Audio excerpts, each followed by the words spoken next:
Economia, mercato e giustizia, secondo Papa Francesco, un nuovo rapporto tra economia ed etica per una società coesa ed inclusiva. E questo è il tema del convegno promosso ieri dall'Ufficio Diocesano per i problemi sociali del lavoro, diretto da Don Pietro Borruzzu. Un incontro che ha avuto come protagonista Monsignor Mario Toso, vescovo di Faenza Modigliana e già segretario del Pontificio Consiglio Giustizia e Pace.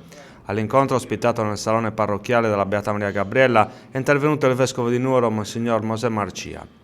Al centro dell'incontro il pontificato di Papa Francesco, un pontefice entrato nel cuore dei cattolici e non solo, per i suoi gesti spontanei, semplici, che però sono supportati da una grande visione che guarda all'affermazione della dignità dell'uomo in tutte le sue espressioni.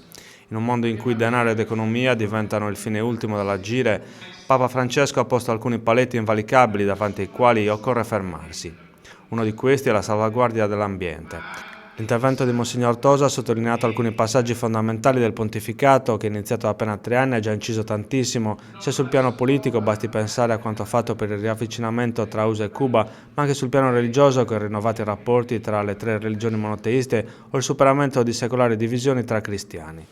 Ma Papa Francesco ha riservato un'attenzione particolare ai temi ambientali, cui ha riservato la sua seconda enciclica, Laudato Si, che prende il nome dal Cantico delle Creature di San Francesco d'Assisi. Monsignor Toso ha ribadito come con questa enciclica il pontefice sottolinea la necessità di educare alla cittadinanza ecologica, che rimane spesso l'unico strumento per mobilitare le coscienze.